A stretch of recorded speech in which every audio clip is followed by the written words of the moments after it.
Our first speaker today will be Kreslin. And title of the talk is Automated Code Coverage Analysis. And to do justice to his bio, I'm going to let him introduce himself briefly. And I will give the speaker a 5-minute warning, and then promptly at about 11, I'm going to have to stop this. So we appreciate a good talk, and thank you. Thank you. So, hi everybody, and great to be back in the Northwest. I'm Ivan Kreslin. I'm a principal software development engineer at a company at San Diego, California called Mitchell International. Just kind of a FYI, we develop software for providing services to claim solutions for like large insurance companies, and also some, for example, body shops and collision repair places. Today, why am I here? I'm here to talk to you about automated code coverage, and why is that important? I think with Agile, every day we have a lot of demands on us, so we're trying to find solutions how to better get through challenges that we're facing in the Agile world. So automated code coverage is one approach that maybe you can take back, and maybe it's something you can use if it fits the work you're doing.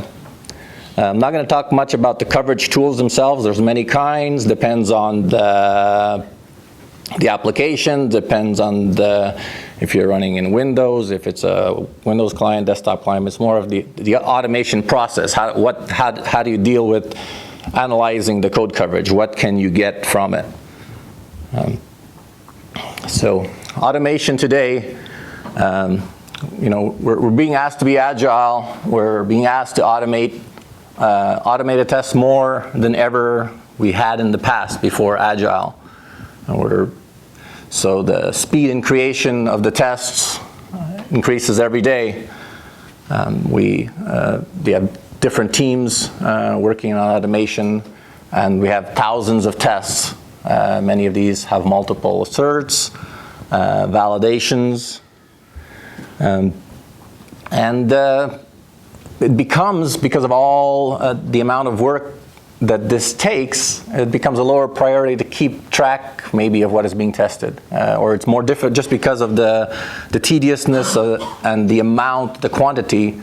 It becomes more difficult. So how can we ensure better tests? Well, do they cover what they need to? Are they duplicating each other? Things that we're looking at. And one of the really important things that we often don't think about, and I'll probably talk about more often today, is something that you can get out of code coverage, because there's different, some people, code coverage is just another tool, and maybe, it can't guarantee you quality of your product. It's just another measure.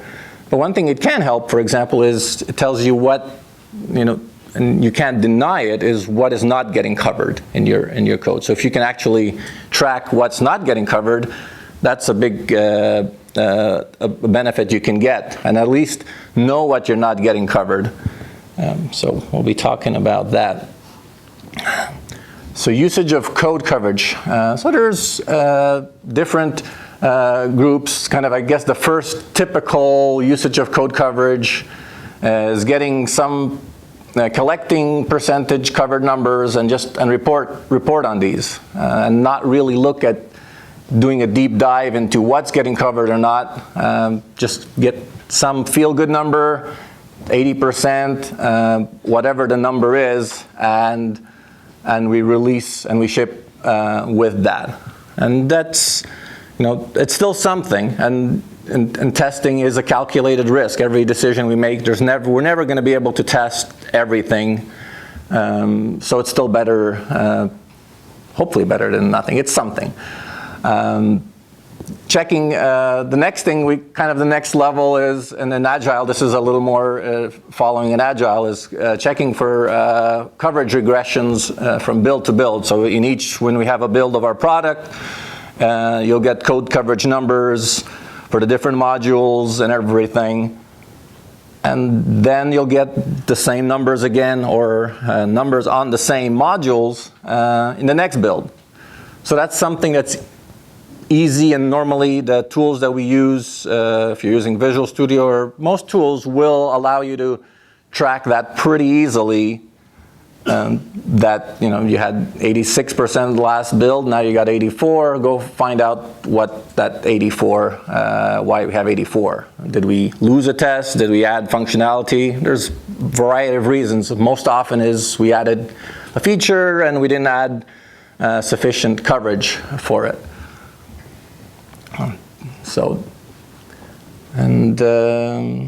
And mostly, again, and for kind of the last point on this one here is unit tests, is because that's the easiest way to get coverage from, because it's part of the build. It's mostly being done for unit tests.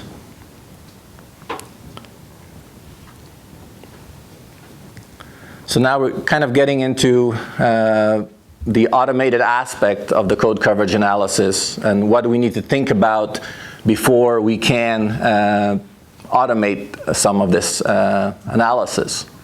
First, we got to figure out what's going to get covered and how we're going to cover it. One thing to keep in mind, if you've used code coverage in the past or currently are, some of the tools will automatically cover everything that your application hits during the execution. For example, even the .NET libraries will get covered, and you'll get a report on them. Your unit tests themselves will have a report, and then it'll merge all that together, and you might have numbers that are out of whack if you're comparing overall numbers.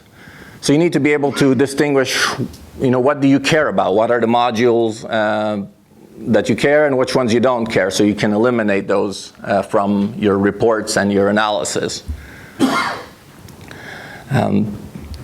So then you need to think about being able to parse the coverage data that you get. So you'll run your tests, there'll be unit tests, functional tests, integration tests, and you'll want to parse this data. So what we do, our solution is storing a database, and that is that seems to be the easiest place to parse it to, since you can access that any time and you can manage the data in a database versus having coverage files. So so that's what you need to figure out. You need to have a place for it, because the coverage data, if you're going to collect it, it does get there's a lot of information, especially if you get to the methods level. You get thousands and thousands of methods, and if you're going from build to build, it could require your database to be sufficiently large, or your system to be able to handle it. You should also consider having an automated process to clean up old data as it gets stale, so otherwise it will really exponentially kind of get out of control.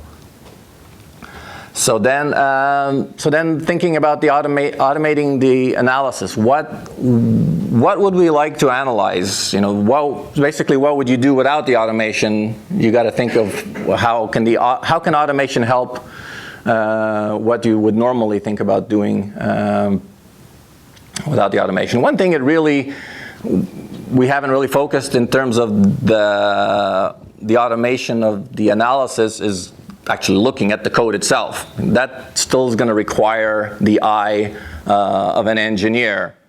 So normally we're looking at percentages covered by a test, comparing those percentages, and all the way into deep detail on a per test method basis. So you'll actually be comparing. So if, let's say, you ran two tests, test 1 and test 2, you would compare the coverage for every method of one test versus the other, and that's something you really wouldn't want to do manually or more than once probably. So that's where automation can definitely help out.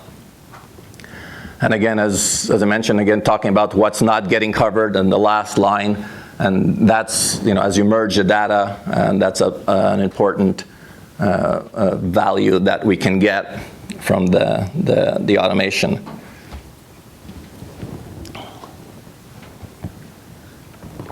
So now let's look at the data itself and the different types. So we have two types of tests. We have two types of tests. There's existing tests and there's new tests. So the tests that we have today, let's say we haven't written anything new.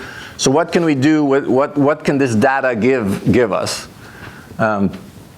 So this concept of reviewing existing tests. So not many have probably thought of this, or they might not consider this as useful or not. But we're finding this helpful is to be able to review tests. We have thousands of tests.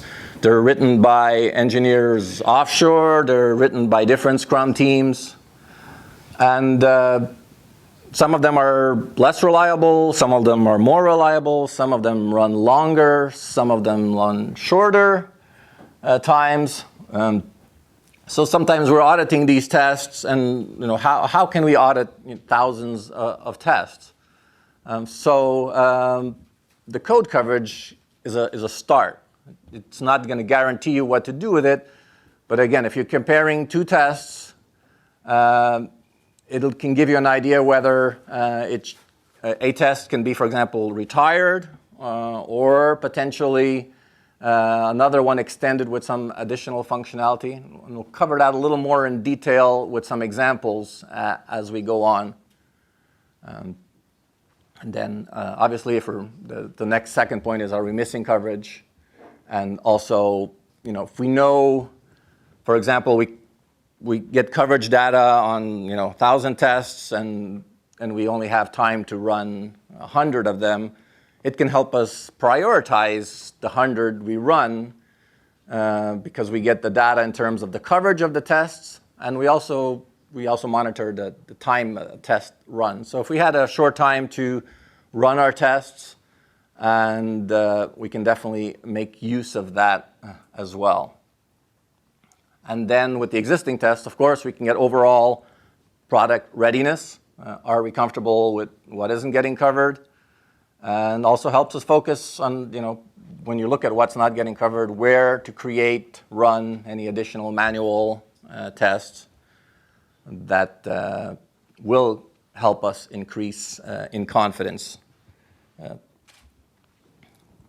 So now what can we do with code coverage data for new tests? So that's kind of also something that we might not have thought about so much in the past. So we have we're working on new features, we're planning, and we have multiple Scrum teams, and they're all working on their areas.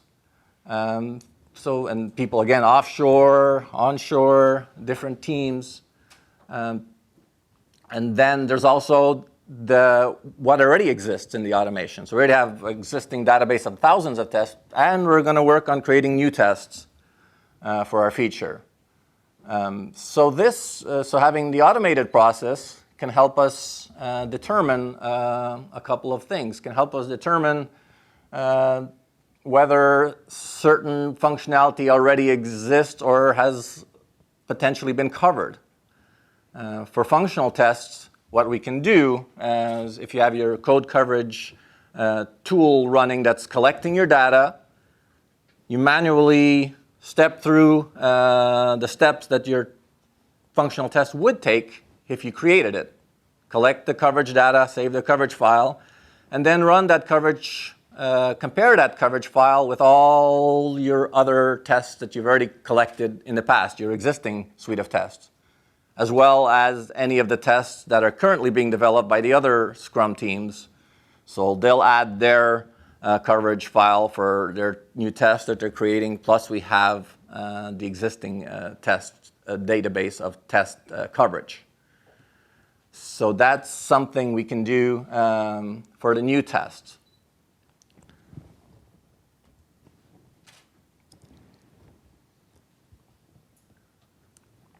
So here's kind of a before automation of code coverage analysis, and currently what people are faced if you're needing to go and query code coverage data and analyze it.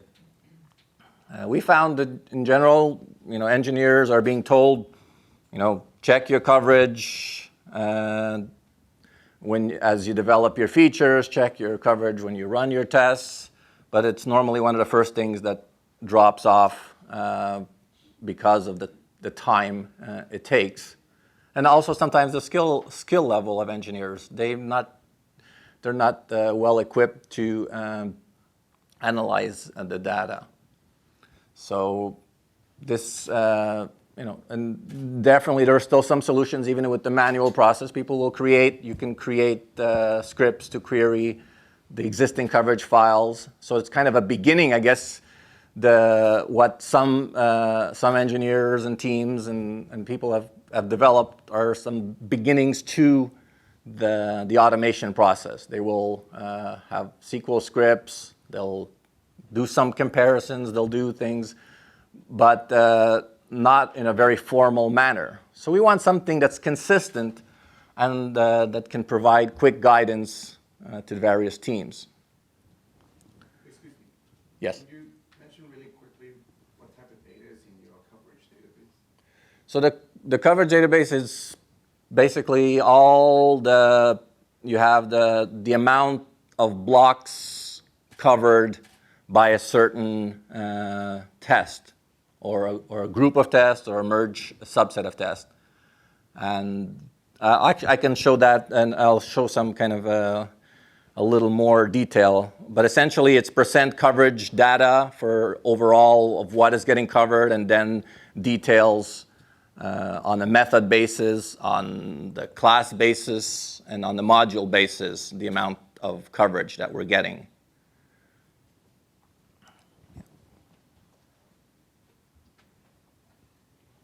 So now we were talking about trying to get a tool or some automation that will do all this for us in a consistent and reliable manner.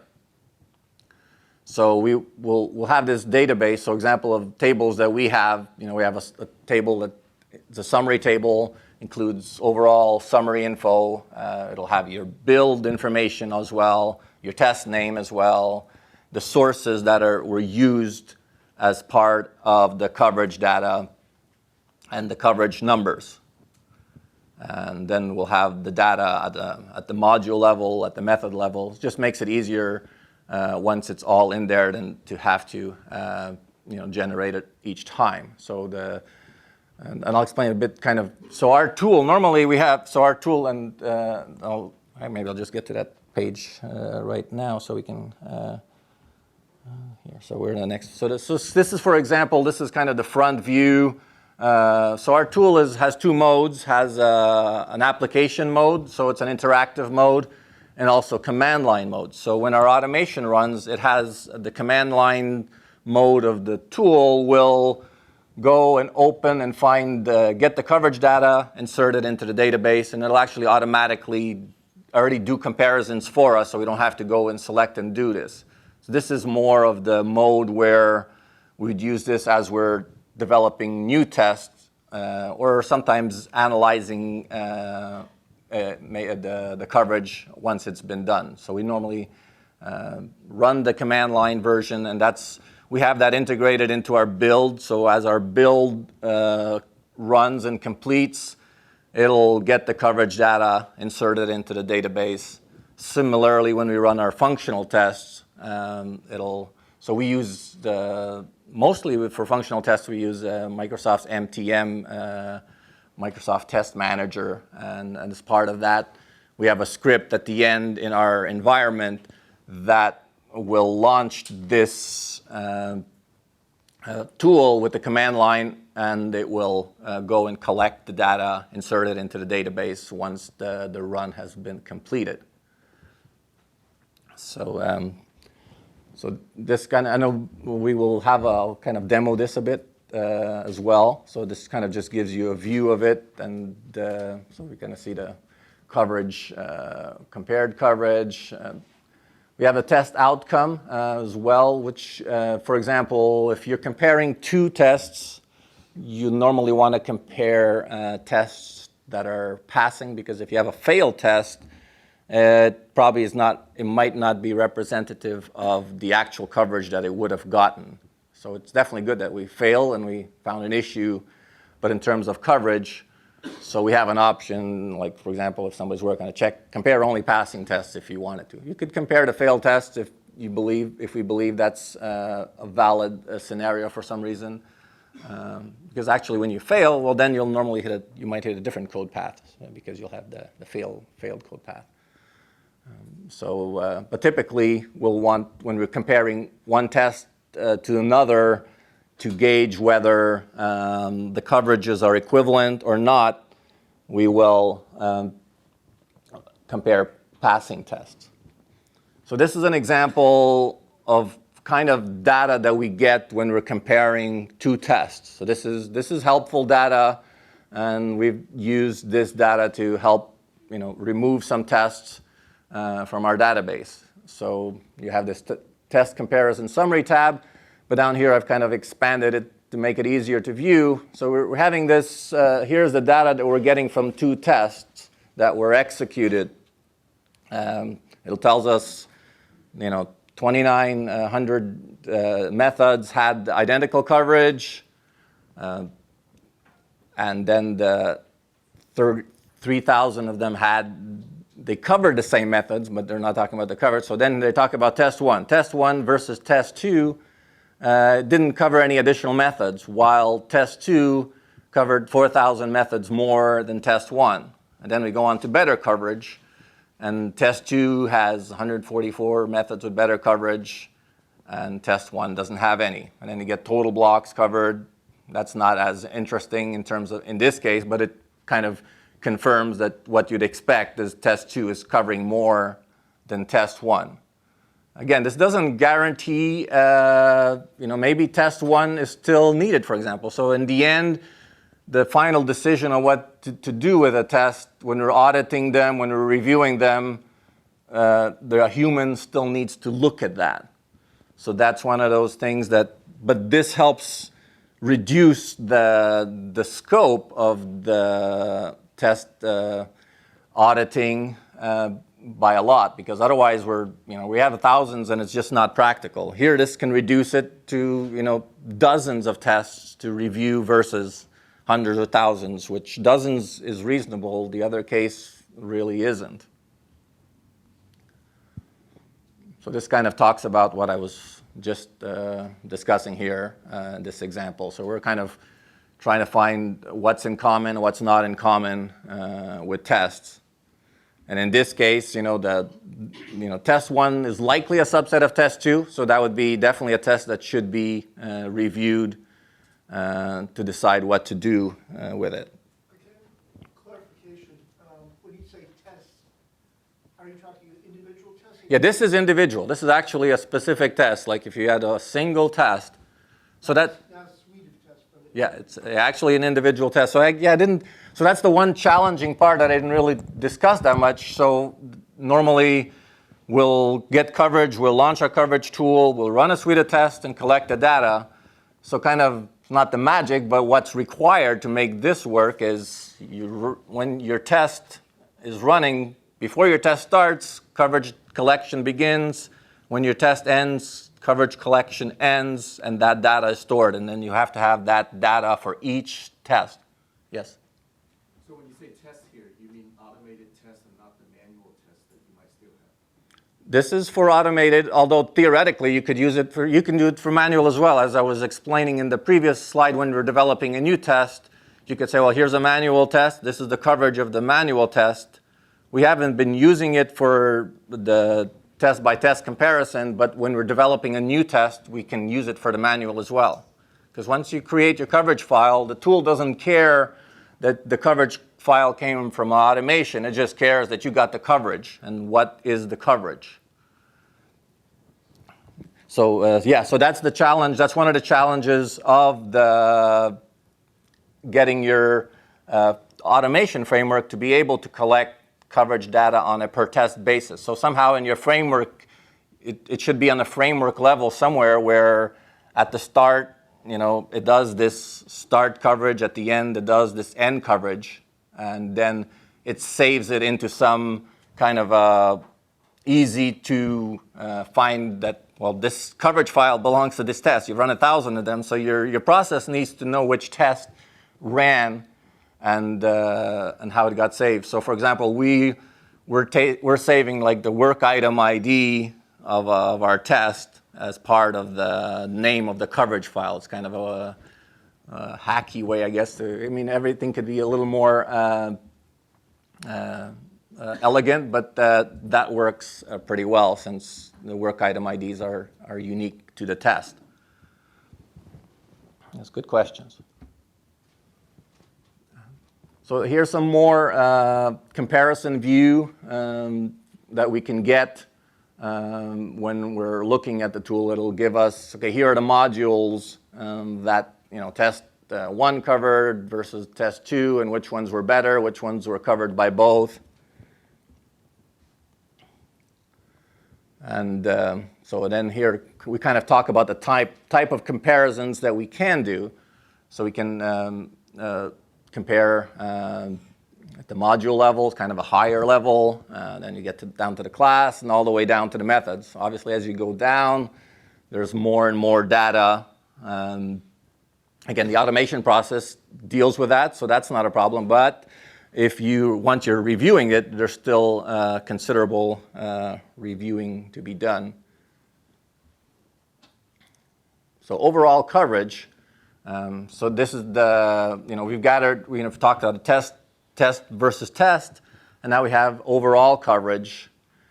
So that still, again, comes back to what is being covered, what hasn't been covered. And I'll show you a kind of example of how we deal with the not covered, because that's actually a huge bucket normally. Even if you're covering 80% of your code, if 20% not getting covered, that's probably like thousands of methods to go and saying, well, those are not covered. What do we do with those? And I'll show what a solution is for dealing with that. And then we also have, this range, the types of tests that we run: unit test, functional, and integration. So normally in the test comparisons, we'll mainly focus on the functional tests. Unit tests are lesser of concern in terms of comparing or having a duplicate unit tests and so forth. They're pretty self-contained. Eventually we could get to that point, but it would, in terms of the speed as well, because unit tests run in less than a second. So if we had to snapshot the coverage for each unit test, it kind of slow things down pretty seriously. So that one we haven't spent as much time, but the functional tests are much more reasonable to be using this for. And then we can use this merged coverage. So I'm not sure how, you've seen probably that you can, if you use coverage data before, it is possible to merge the data. So you could actually merge to get this not covered.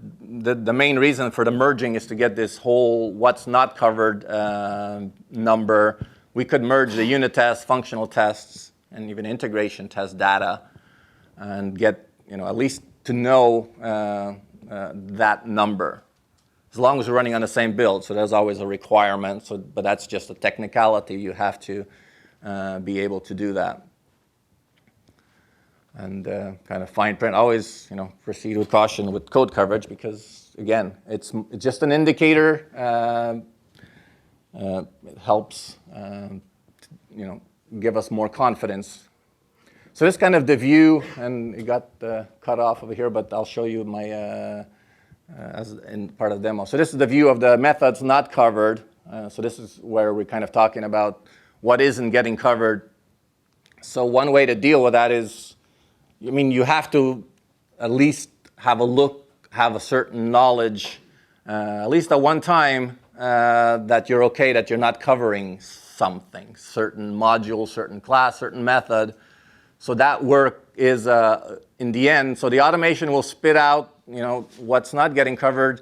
somebody does have to go inside into the database, or actually into the tool in this case, and look at these guys and then look at the code. So some engineer that can look at the code and decide, maybe discussing with management, okay, we're not covering this, is it okay or not? And then we just check off this last column, the analysis column, is it okay, yes or no, that we're not covering it, and then as we run the coverage, the automation coverage again, we can say, well, we got 80% coverage, but only 5% of that coverage is still needed. And the other 15%, we've already looked at it, we don't care about it, we'll never care about it, and the automation will always be able to query that, because we'll store that data gets stored in the database.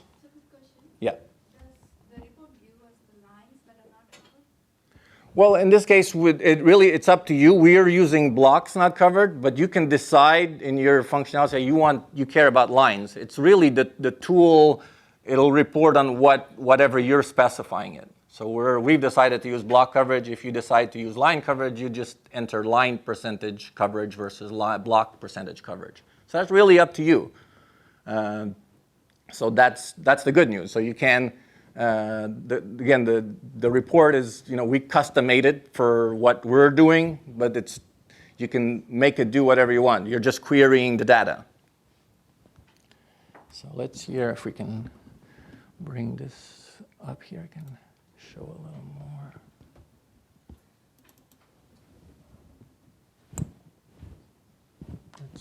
That's not showing anything on your screen. Why? Maybe this thing's still running in mode here. Yes. Let me close that. Oh.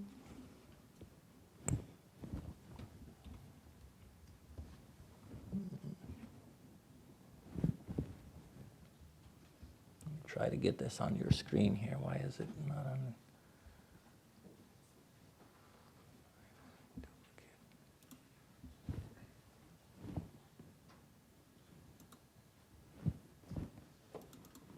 Okay, there we go. So this is essentially what we've been looking at before. So for example, we have all this coverage data on different tests that we ran, these unit tests. And I just did these, recently just for some testing. I don't have our whole database on this laptop. So for example, we could go, because I wanted to go show the methods not covered, which is kind of one of the bigger benefits or the bigger challenges to have to deal with. So we can go here, select one of the tests that ran, and again, the automated portion of the test could do this for us.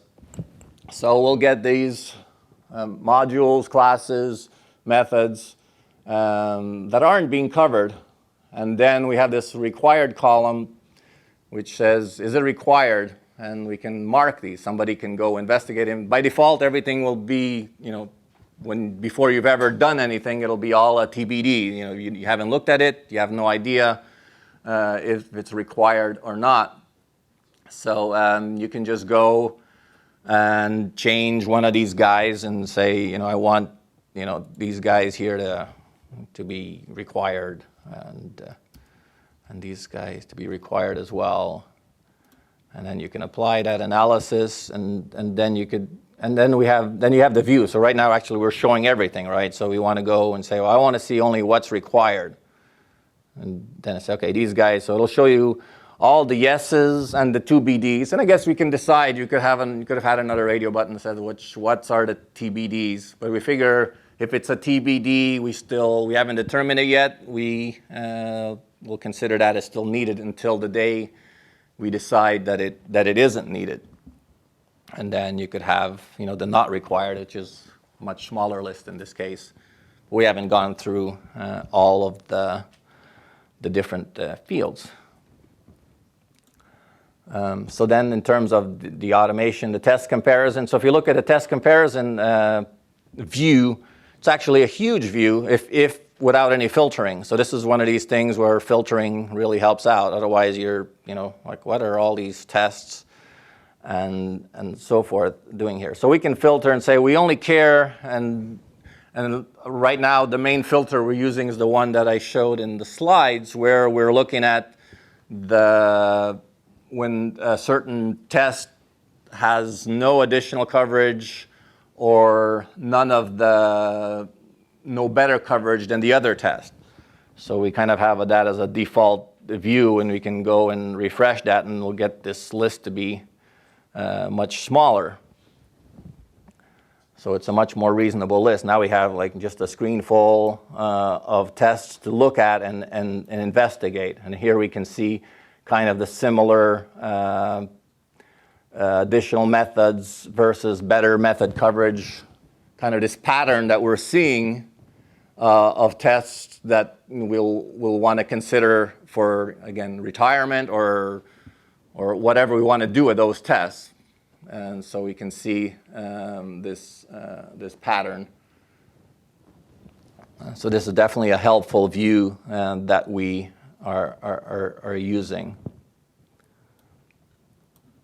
And then similarly, and then kind of different things that we can do.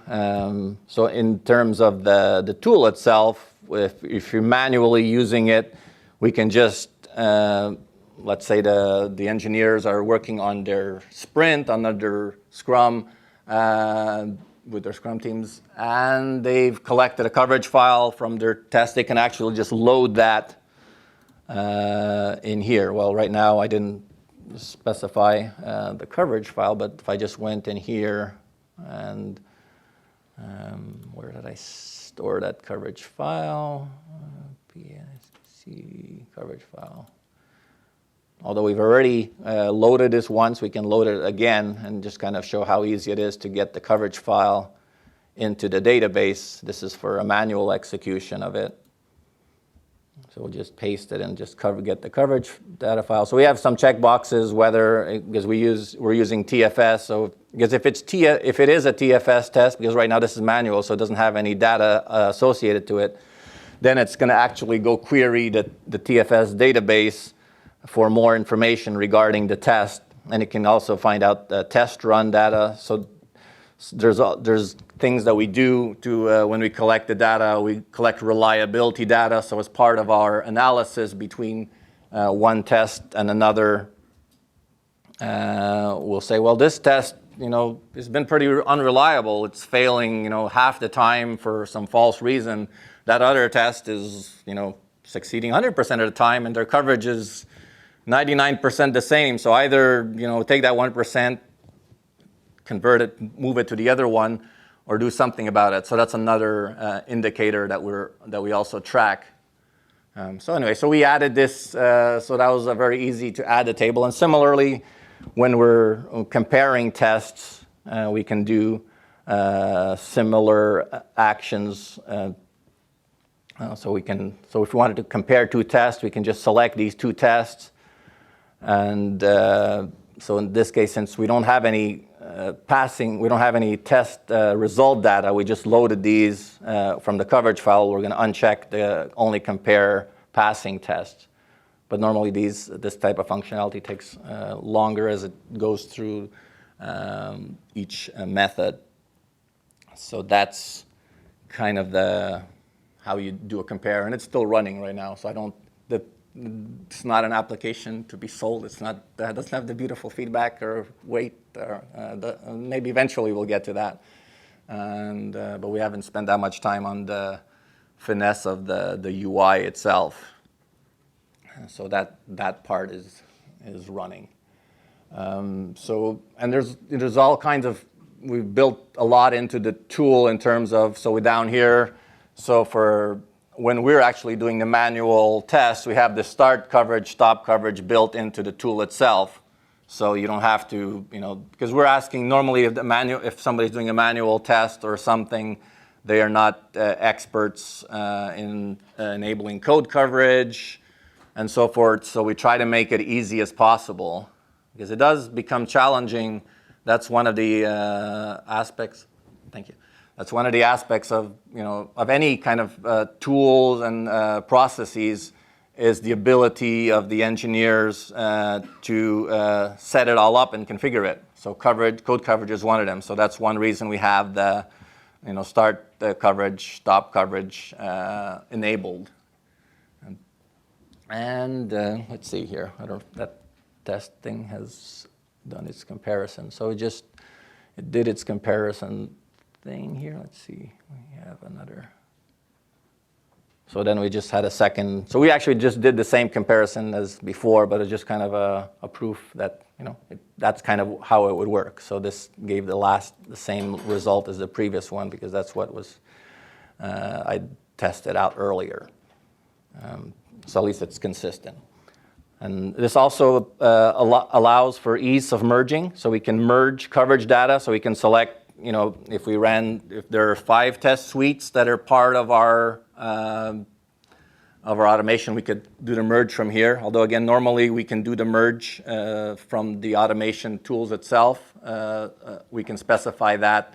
We have config files. It can get a little bit complex, but we definitely could do it from here as well. So you have your test runs, and you could select whichever tests are we want to have merged.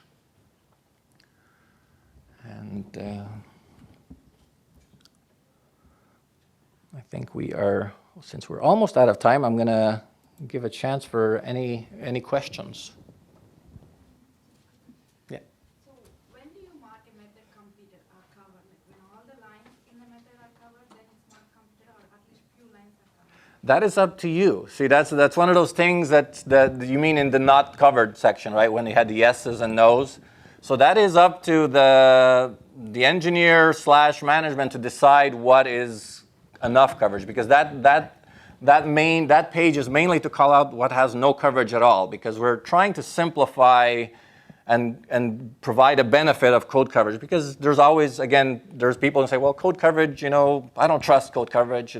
How do I know it really, the quality of my product is good because of code coverage? But if you have no coverage at all, then you have a concern. So that's really the objective of that, is to look at that and say, you know what, we have the coverage, and that's the first step. That's the first step with the no coverage. And then we can go beyond that and say, what do we want? Minimum coverage. We want more coverage. That's another step, but that isn't covered on that screen there. That covered is just for the, we're not getting covered. That's covered more of, we're at 87% for this test method. Do we need that last 13? That becomes a separate part of an investigation there. Although it could be there. It's not a bad idea that we could make it part of that. So that's a good suggestion, actually. Yeah, because that's where we struggle to find the coverage, because we see in coverage files the method is covered, but not all lines are covered. So we had come up with more tests to cover the additional. I like it. I like your idea. That's good. Thank you. Yes. Besides Team Foundation Server, do you take data from other software? Yeah, right now we're working on getting we have Jasmine unit tests, and we're working to collect that data and also use that in a similar way, but we haven't completed that yet. So that's we're just kind of building our automated process, but that one, we don't have that one yet, but that's our next one, because initially at least where I was assigned to and what I've been working on was been mainly on the desktop client applications, but now our next product that we're working on is a web client, and so now actually we've been working on it before I've been working on it, but now I'm more involved with it, and so that's one of my next tasks, to try to get that integrated as well. But I see that a very similar. It's just another. It's just the tool is really not. It doesn't really make a real difference as long as you can get the similar kind of coverage information. Just stick it in the database. Once it's in there, then we can do slice and dice as we need to with it. Yes? So based on your experience, what collection strategy, whether it's lines of code or blocks or branches or whatever else you have available, which one gives you the best indication of where you currently are with your coverage? Right now we've been using blocks, and blocks has gotten the best feedback from everyone on the team. So we've been using block coverage. And a follow-up, in one of your slides you said you sort of set a ballpark feel-good number in terms of your